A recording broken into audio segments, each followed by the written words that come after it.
बिस्मिल्लाहिर्रहमानिर्रहीम जी अस्सलाम वालेकुम। मेरा नाम डॉक्टर वहीद हसन है।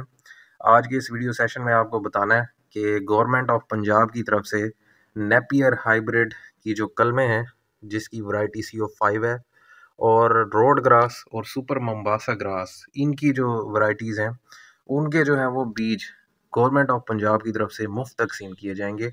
तो इस स्कीम से भरपूर फ़ायदा उठाएं। इसकी जो है मालूमात मैं आपको दे देता हूँ कि किस तरह आप अप्लाई कर सकते हैं। इसके लिए आप जो है वो करीबी आपका जो तहसील का या जो डिस्ट्रिक्ट का वेटनरी हॉस्पिटल है, जानवरों का अस्पताल है, वहाँ पर जाकर आप इसकी मालूमात हासिल कर सकते हैं और रजिस्ट्रेशन करा सकते हैं, जिसके ज़रिए आपको जो है वो ये फ्री बीज और कलमें दी जाएंगी। दरख्वास्त फॉर्म भी आपको वहीं से मिल जाएंगे। इसके अलावा जो है इन तमाम जो ग्रासेस हैं इनकी प्रोडक्शन ऑलरेडी जो है वो गवर्नमेंट के लाइफ स्टॉक फार्म्स जितने भी 13 फार्म्स हैं उन पर जो है वो नुमाइशी प्लाट कब के लगाए जा चुके हैं और वहाँ से जो है वो प्रोडक्शन हो रही है और जानवरों को वो खिलाए जा रहे हैं।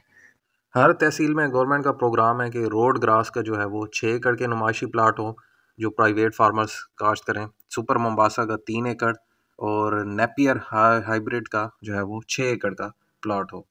तो मज़ीद मालूमात और रहनुमाई के लिए ये स्क्रीन पे आपके सामने नंबर चल रहे हैं, तो यहाँ से भी आप मालूमात ले सकते हैं। तो आज का वीडियो सेशन यही था। मज़ीद भी अगर कोई रहनुमाई चाहिए तो मेरे व्हाट्सएप नंबर पे या कमेंट्स में पूछ सकते हैं। और दुआ में याद रखिएगा, हकूक़ुल इबाद का ख्याल रखिएगा। अल्लाह हाफ़िज़।